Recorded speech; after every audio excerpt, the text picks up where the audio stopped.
In the bustling village of Umuoba, where traders shouted prices louder than the church bell on Sunday, one woman's honesty stirred heaven itself and changed the lives of 3 souls forever. They say the eyes of men can sleep, but the eyes of conscience never close. This is the story of the debt of conscience. The cock had just crowed its 3rd time when Okafor, the village shopkeeper, opened his small wooden stall. The smell of new yam and pepper soup drifted through the air as traders began their daily hustle. Suddenly, a woman in a faded blue wrapper appeared holding a worn purse. Her name was Mama Enkem, known in the village for selling roasted plantain by the roadside. "Good morning, my son," she greeted softly. "Ah, Mama Enkem, you've come to buy something?" Okafor asked. "No, my son," she said, placing a single 100 naira note on the counter. "I came to return something that belongs to you." Okafor blinked. "Return? What did I give you?"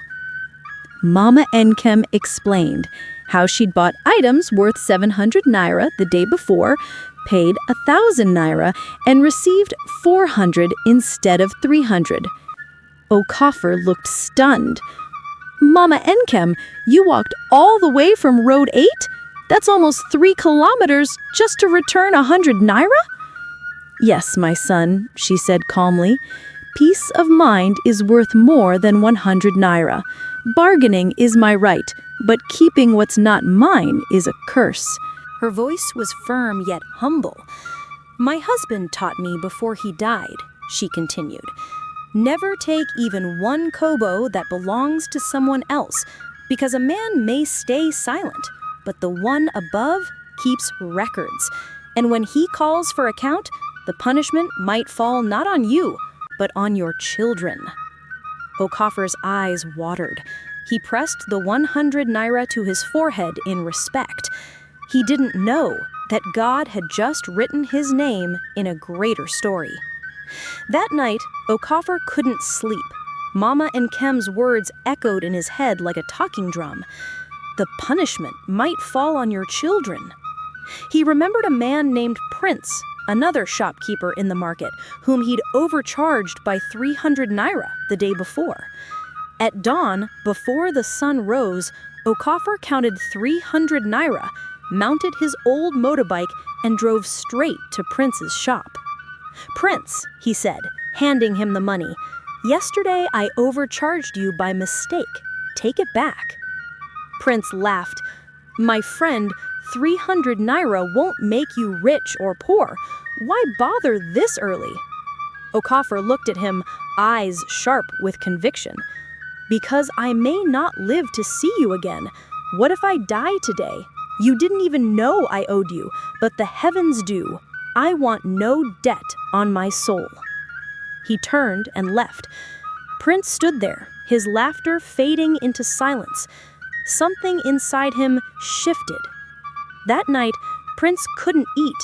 He sat by the flickering lantern, staring into space. 10 years ago, he had borrowed 30,000 naira from his closest friend, Emeka. The next day, Emeka died in an accident. No one knew about the money. Prince had kept it. Now, Emeka's widow and children lived in poverty. The woman sells roasted plantain at the roadside to keep her family alive. The realization struck him like thunder. He whispered, trembling, "Oh God, what have I done?" For 3 days, Prince battled his conscience. He couldn't sleep, couldn't trade, couldn't smile. The words of Okafor haunted him like a spirit. "What if I die before I return it? The punishment might fall on my children." On the 4th morning, before the cock crowed, Prince went to the bank and withdrew 3 million naira. His hands shook as he walked through the dusty path to the widow's house. She was sitting under the mango tree with her children, mending an old wrapper. Prince knelt before her. "Mama," he said, tears streaming down his face, "for 10 years I carried a debt that belonged to you. Your husband gave me 30,000 naira, and I never returned it. Please forgive me. Take this 3 million. It is his money multiplied by God's mercy." Mama Nkem's eyes widened. She fell to her knees, weeping. "Oh, my son, I forgive you. You see, truth always finds its way home." The neighbors gathered, whispering.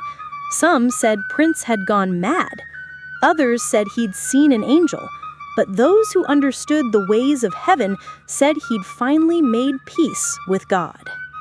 That evening, as the sun dipped below the palm trees, Okafor, the first shopkeeper, passed by and saw the crowd. When he learned what had happened, he looked to the sky and whispered, "Ah, even the smallest act of honesty can open the gates of mercy." And from that day, the people of Umuoba often told their children, "Don't let greed eat your conscience, for the debt of man may sleep, but the account of heaven never forgets." Conscience is the voice of God within.